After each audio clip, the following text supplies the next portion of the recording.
Okay. இப்ப நான் பிரசன்டேஷன start பண்ணுவோம்.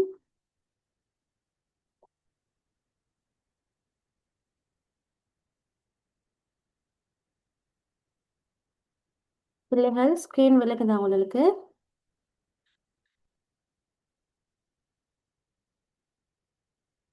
Yes, ma'am. ஓகே பிள்ளைகள நான் ஸ்டார்ட் பண்ணுவோம்.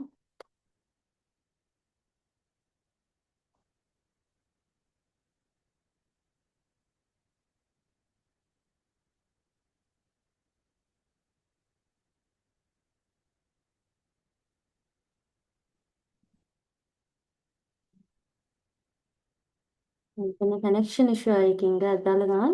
ஸ்க்ரீன் விளங்குதுன்னா பிள்ளைகள்?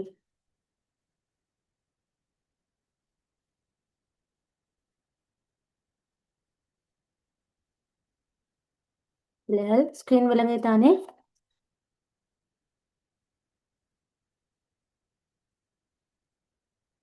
யாரோ chatல சரி கன்ஃபார்ம் பண்ணிருமா உங்களுக்கு ஸ்க்ரீன் விளங்குதுன்னு சொல்லி? ஓ மிஸ். ஓகே. அப்ப நாங்க இன்னைக்கு ஸ்டார்ட் பண்ண போற செஷன் வந்து இன்ட்ரோடக்ஷன் செஷன் பிசினஸ் ஸ்டடீஸ்ல. ஓகே. விளங்குதுமா? என்ன?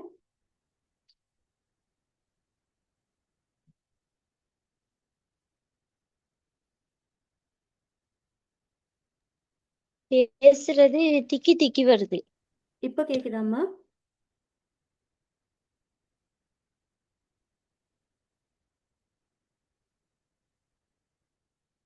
கேக்குதாம்மா இப்போ?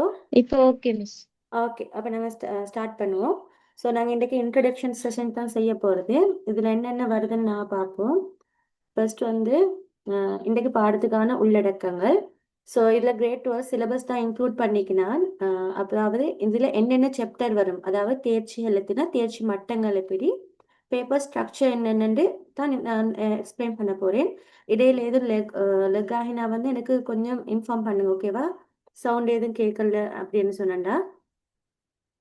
ஸோ இதில் வந்து நான் கிரேட் 12 வந்து சிலபஸில் வந்து டோட்டலாக வந்து 11 சாப்டர்ஸ் இருக்குது, ஓகேவா? இந்த 11 தேர்ச்சிக்குள்ளேயும் அதாவது சாப்டர்ஸ்குள்ளேயும் சின்ன சின்ன தேர்ச்சி மட்டங்கள் இருக்குது. டோட்டலாக 53.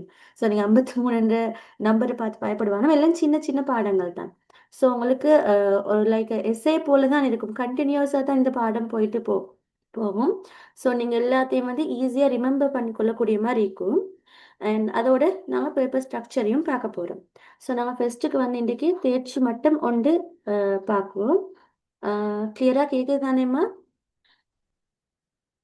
ஓ கேக்குது மிஸ். ஓகே. அப்போ தேர்ச்சி மட்டம் ஒன்று என்னென்னா வந்து வணிக அடிப்படைகளையும் வணிகங்கள் செயற்படுகின்ற சூழலையும் தேடி அறிவார். இது தான் வந்து அவங்க தேர்ச்சி ஒன்றில் வந்து உங்கள்கிட்ட எதிர்பார்க்குறோம், சரியா?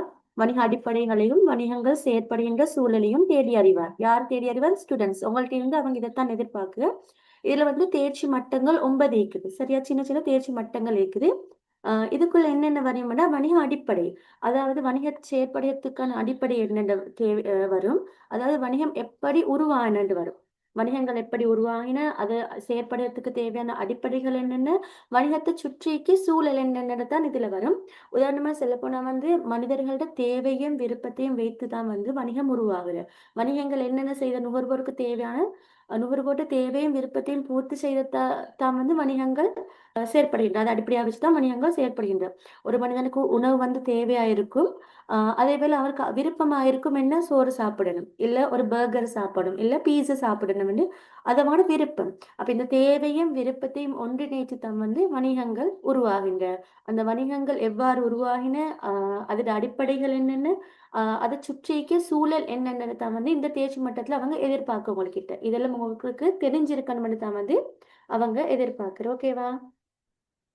அடுத்து வந்து தேர்ச்சி மட்டம் 2.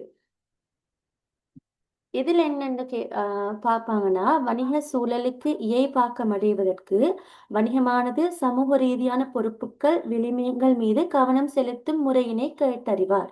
இதில் வந்து தேர்ச்சி மட்டங்கள் 3 இருக்குது. இதில் என்னென்ன வருமென்னா வந்து சமூக பொறுப்புன்றத தான் மெயினாக இந்த சாப்டர் வந்து ஃபோக்கஸ் பண்ணியிருக்கும். இதில் என்னென்ன செல்லுண்டா வந்து வணிகம் யாரை வச்சு நடாத்தி கொண்டு போகுது, ஒரு சமூகத்தை வச்சு தான் வந்து நடாத்தி கொண்டு போகுது. அப்ப இந்த சமூகத்துக்கு பொறுப்புகளுக்கு வணிகமானது சமூகத்துக்கு தேவையான பொறுப்புகளை வணிகம் செய்யணும். என்னென்ன சமூகத்தை அடிப்படையா வச்சு தானே வணிகம் செயற்படுது. சமூகத்தை வைத்து தான் அவங்களோட இலாப நட்டங்களை அவங்க அனுபவிக்க. அப்ப அதை வந்து திருப்பி அவங்க வணிகங்கள் வந்து சமூகத்திற்கு செலுத்தணும். அது என்னென்ன அந்த பொறுப்புகள் என்னென்ன, அதாவது வணிகத்தின் மூலம் சமூகத்திற்கு ஏற்படுகின்ற நன்மை தீமை என்னன்றது வந்து இதுல நாங்க வந்து விளக்கமா படிப்போம். ஓகேவா? இல்ல சின்ன தேர்ச்சி தானே. இல்ல மெயினா வந்து அந்த சமூக பொறுப்புகள் தான் வந்து அவங்க கவனம் செலுத்துவாங்க. இதுல வந்து சின்ன தேர்ச்சியில தேர்ச்சி மட்டங்கள் 3 தான் இருக்குது. அடுத்து வந்து தேர்ச்சி 3 சாப்டர் 3.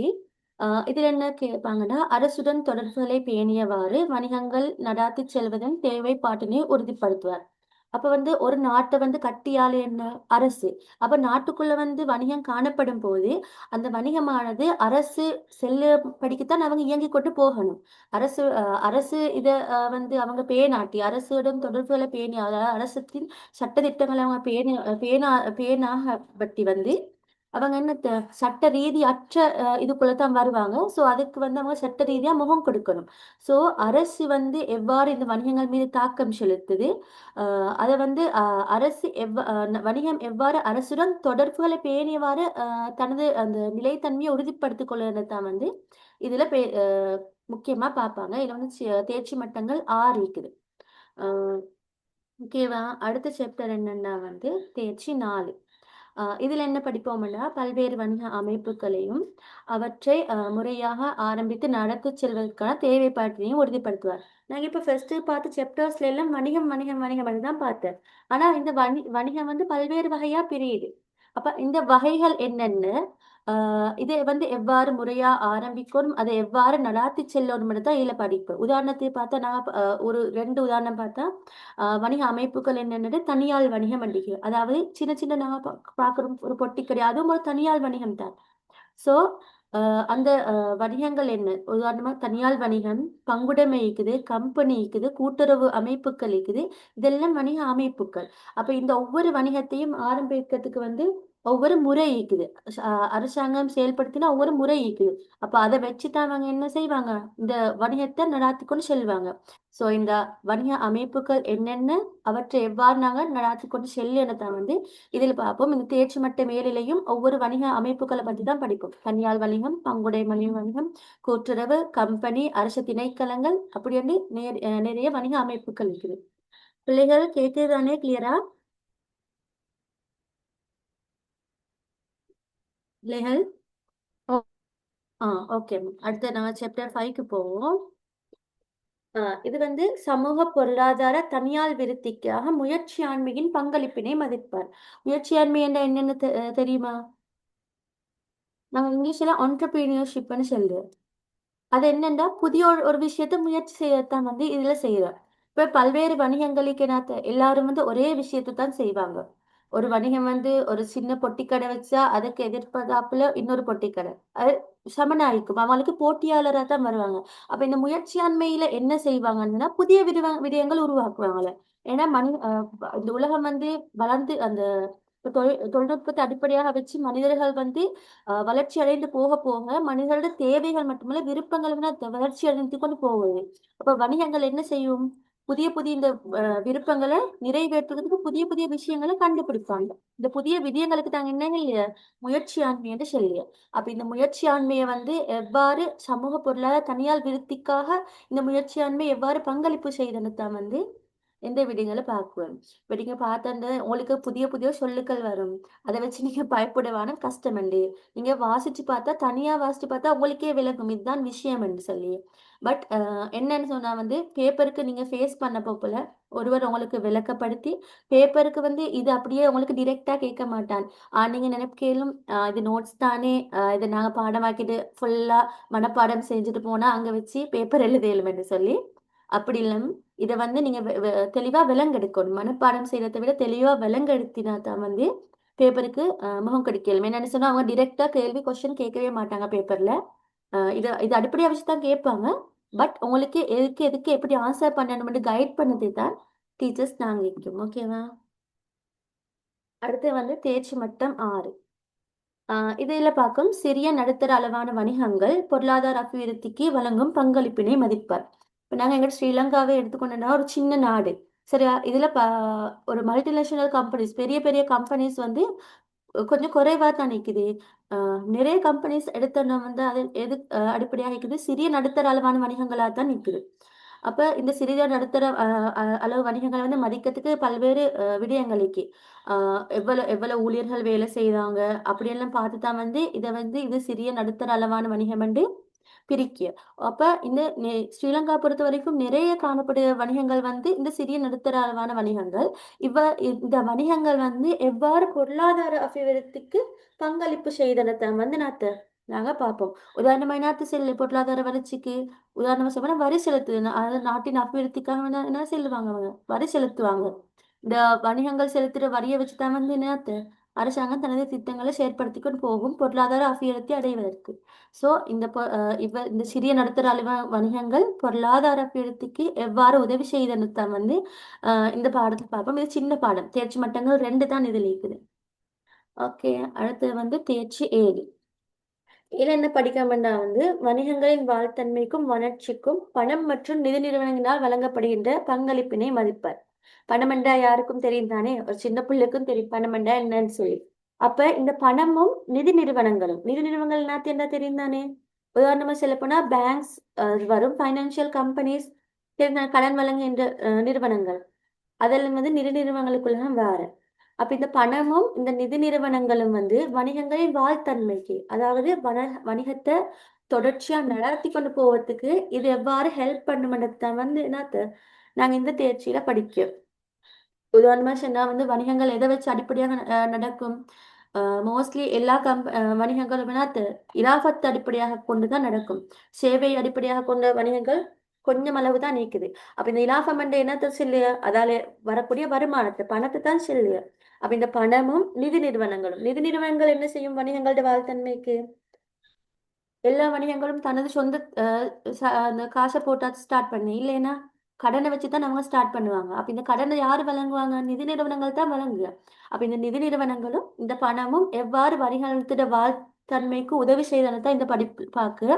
இது வந்து பணம் என்றா என்னென்று வரும், நிதி நிறுவனங்கள் என்னென்னு வரும், பணத்தின் வகைகள் வரும், பணம் எவ்வாறு வந்து பணத்தின் பண்புகள் வரும், பணம் எவ்வாறு உதவி செய்தென்று வரும். அதே போல நிதி நிறுவனங்கள் என்னென்ன நிதி நிறுவனங்கள் காணப்படுகின்ற அதோட பண்புகள் என்ன, அது எவ்வாறு வந்து உதவி செய்தனத்தை வந்து இதுல படிப்போம். இதுல தேர்ச்சி மட்டங்கள் வந்து மொத்தமா 7 தான் இருக்குது. அடுத்து வந்து சாப்டர் 8. பிள்ளைகள் கேக்குதுனா? கேக்குதாம்மா?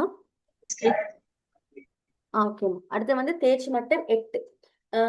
இதுக்கு போற வார்த்தையிலும் ஒரு ஒன்று கொண்டு தொடர்பான தேர்ச்சி மட்டங்களாக தான் காணப்படும். இதுல தேர்ச்சி என்ன, சாப்டர் 8ல என்ன சொல்லுவாங்கன்னா வந்து வணிகங்களின் வாழ்த்தன்மைக்கு காப்புறுதியின் தேவைப்பாட்டினை உறுதி செய்வார். காப்புறுதி என்ற என்ன தெரியும் தானே பிள்ளைகள்? தெரியும் தானே பிள்ளைகள்? தூக்கம் போயிட்டுதான் உங்களுக்கு? இல்லையே, கேட்டுட்டு தானே இருக்கீங்க. ஹலோ,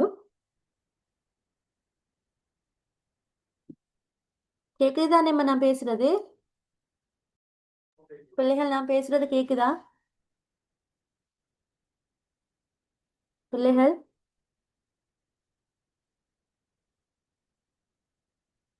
யாராவது கன்ஃபார்ம் பண்றீங்களா நான் பேசுறது கேக்குதா இல்லையாண்டு? சொன்னா இங்க பவர் கட் ஆகிட்டு இருக்கு, அதான் கனெக்ஷன்ஸ் இதா இருக்கு, மழையும் கூட.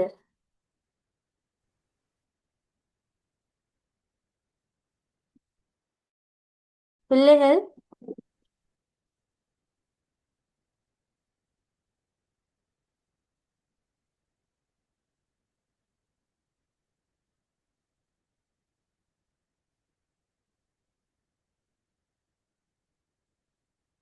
யாராவது கன்ஃபார்ம் பண்றீங்களா எனக்கு கேக்குதா இல்லையான்னு சொல்லி, அப்பதான் எனக்கு அடுத்து ஸ்டார்ட் பண்ணிட்டு போகலாம். இப்ப கேக்குது மிஸ், அந்த ஸ்கிரீன் ஒன்றும் வருது இல்ல.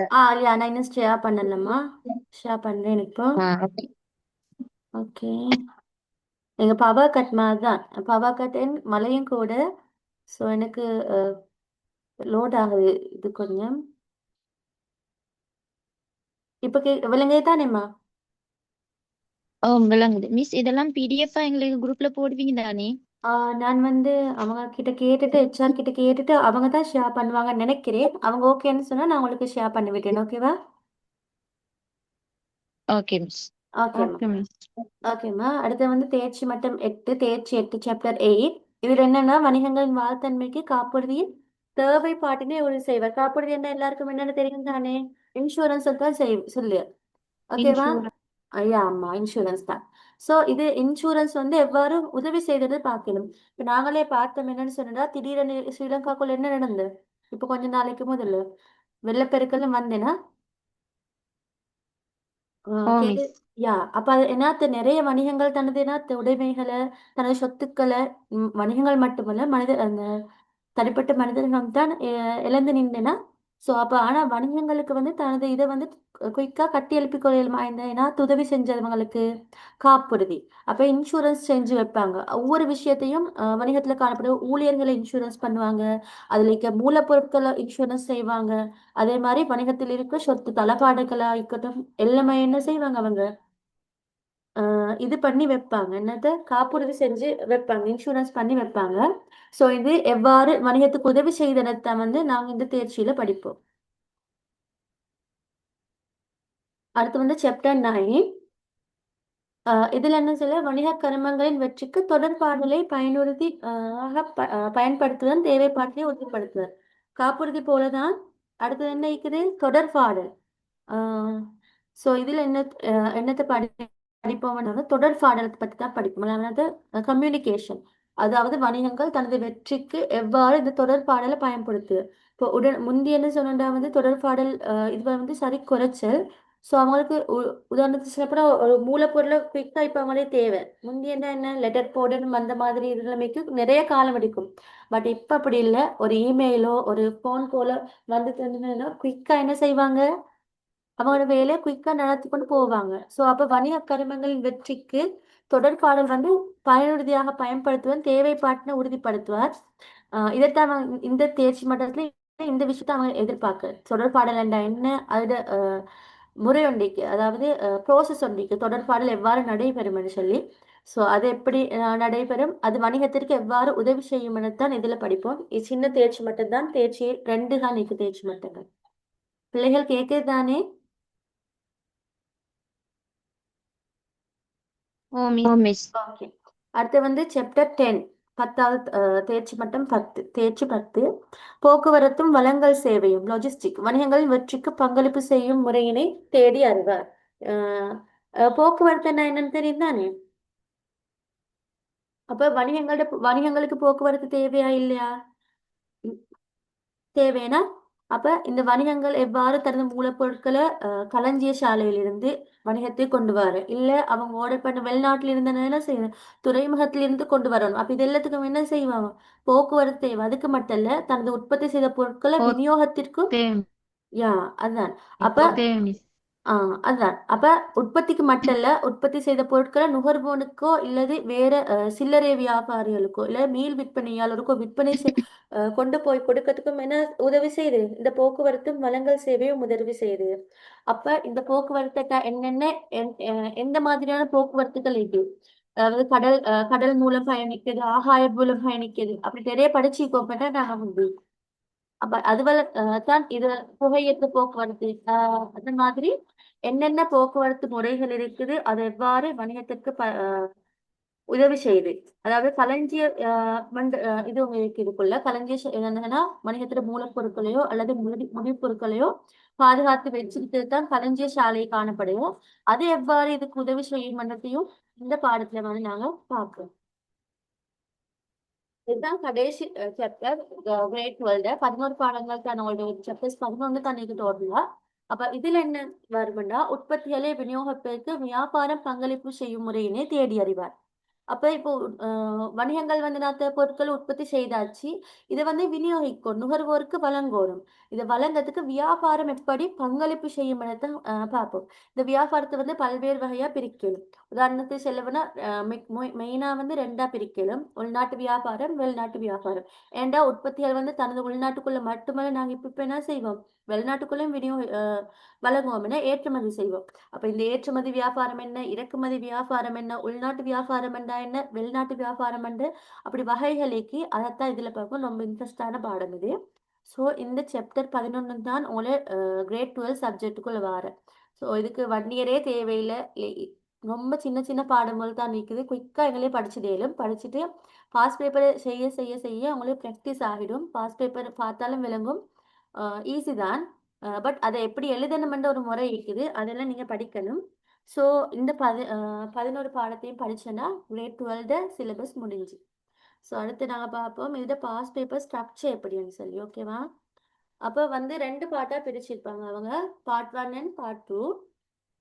பார்ட் 1ல என்ன வரும்னா 50 எம்சிக்யூ கொஸ்டின்ஸ் வரும். பார்ட் 2ல வந்து எஸ்ஏ டைப் 10 கொஸ்டின் தருவாங்க. உங்களுக்கு நிறைய சாய்ஸ் இருக்கு. 10 கொஸ்டின்ஸ் இருக்கு. ஓகேவா? பார்ட் 1ல எம்சிக்யூ கொஸ்டின் 50லே வந்து 30 இதுக்கு வந்து 30 கேள்விகள் வந்து கோட் அடிக்கிறதுக்கு வரும். கொஸ்டின்ஸ் தந்து கோட் அடிக்கிறதுக்கு. மற்ற 20 கொஸ்டினும் சுருக்க வினாக்கள். அத கேள்வி தந்து சுருக்கமா விடையளிக்கக்கூடிய விடயங்கள் தான் வந்து இதுல வரும். அப்ப இந்த எம்சிக்யூ படிக்கிறதுக்கு நீங்க என்ன செய்யற 50 கொஸ்டினும் வந்து சரியா வரணும்னு நீங்க பார்த்தேன்னு சொன்னா நீங்க சாப்டர் எல்லாத்தையும் விளக்கமாவே அதாவது ஃபுல்லாவே படிச்சுக்கணும். அப்பதான் என்ன உங்களுக்கு எம்சிக்யூ குவிக் ஈஸியா செய்யலும். சிலாக்கள் பார்ட் 2 தானே எஸ்ஏ டைப் தானே என்னென்று விலங்கெடுத்தா செய்யலும் இருப்பீங்கோ. பட் பார்ட் 1 எம்சிக்யூ 50 கொஸ்டின்ஸுக்கு 100 மார்க்ஸுக்கு. ஸோ இந்த 50 100 மார்க்ஸையும் எடுக்கணும்னா உங்களுக்கு இந்த பாடத்துல என்னென்ன விஷயங்கள் சின்ன சின்ன விஷயத்தை வச்சு நுணுக்கமான விஷயங்களை வச்சு தான் கேள்வி எடுப்பாங்க சம்டைம்ஸ். ஸோ அதெல்லாம் தெரியறதுக்கு நீங்க சாப்டர்ஸ் ஒவ்வொன்றையும் ஃபுல் தரோவா வந்து நீங்க படிச்சுக்கணும். ஆஹ் பிள்ளைகள் கேக்குதா?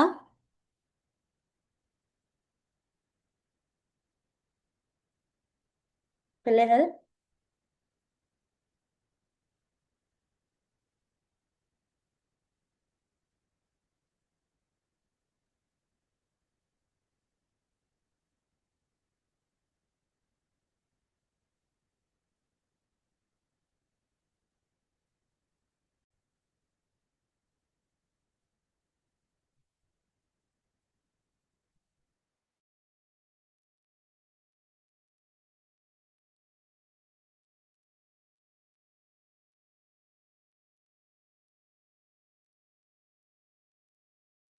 பிள்ளைகள் கேக்குதா பிள்ளைகள்?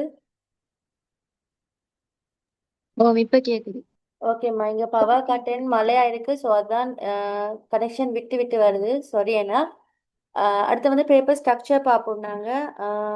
பார்ட் 1ல வந்து எம்சிக்யூ 50 கொஷின்ஸ் வரும். அதில் 30 கொஷின்ஸ் வந்து கோட் அடிக்க வரும். 20 கொஷின்ஸ் வந்து சுருக்க வினா விடை வரும். அடுத்து வந்து எஸ்ஏ டைப்ல வந்து 10 கொஷின்ஸ் வரும்.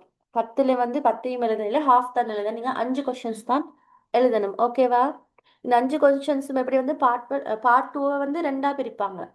பார்ட் 1 பார்ட் 2ன்னு சொல்லி அதையும் 2ஆ பிரிப்பாங்க. இது 100 மார்க்ஸுக்கு வரும்.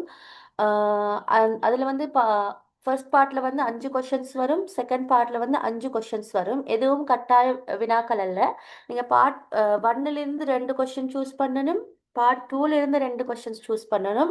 அதோட எக்ஸ்ட்ராவா ஏதாவது ஒன்றிலிருந்து ஒரு கொஷின்ஸ் சூஸ் பண்ணி டோட்டலா 5 கொஷின்ஸ் செய்யணும். ஸோ டோட்டலா 200 மார்க்ஸுக்கு உங்களுக்கு வந்து பேப்பர் வரும். பார்ட் 1 பார்ட் 2 ரெண்டும். ஓகேவா? நான் எக்ஸாம்பிளுக்கு ஒரு பேப்பர் காட்டுறேன். 2022 நான் எடுத்து வச்சிருந்தேன். ஸ்கிரீன் விளங்குதுனா பிள்ளைகள்?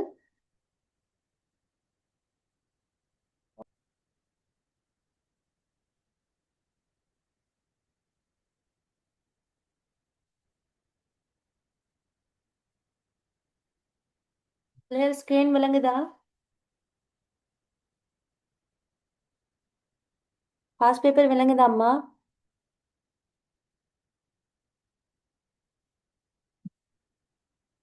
ஹனா ஆஹ்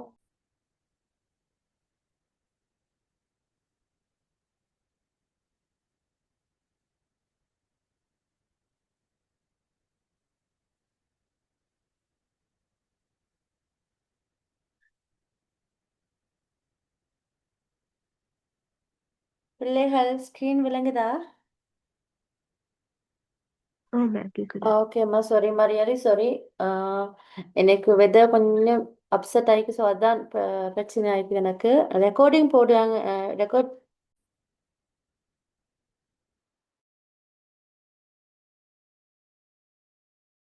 பிள்ளைகள் நான் கதைக்கிற விலங்கு தானே.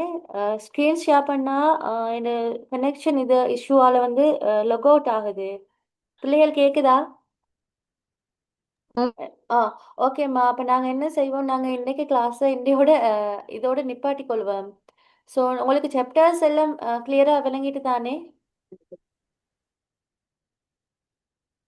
பிள்ளைகள்? ஓ மிஸ் விளங்குது. அப்போ சாப்டர்ஸ் எல்லாம் கிளியராக விளங்கிட்டு பாஸ் பேப்பர் வந்து நான் நெக்ஸ்ட் கிளாஸில் எக்ஸ்பிளைன் பண்ணட்டா, பேப்பர் மாடல் எப்படி வரும்னு சொல்லி. ஓகேவா? Okay okay miss. Miss. Okay, அப்போ நாங்கள் கிளாஸ். யாம்மா சொல்லுங்க. என்னோட நம்பர் வந்து குரூப்ல இருக்கு, நீங்க சேவ் பண்ணிக்கோங்க. ஏதும் என்ன இஷ்யூ இருந்தாலும், அதாவது உங்களுக்கு என்ன டவுட் இருந்தாலும் எந்த டைமும் சரி, உங்களுக்கு மெசேஜ் போடலும். ஓகேவா? நானும் உங்களோட நம்பர்ஸ் குரூப் இருக்கு, நான் சேவ் பண்ணிக்கொள்றேன். ஓகேனா? Okay miss. ஓகே, அப்போ நாங்கள் மீட்டிங் எண்ட் பண்ணுவோமா? Sorry, sorry for the inconvenience. நான் அப்போ எண்ட் பண்றேன் என்ன? Okay miss. ஓகேம்மா, தேங்க்யூ.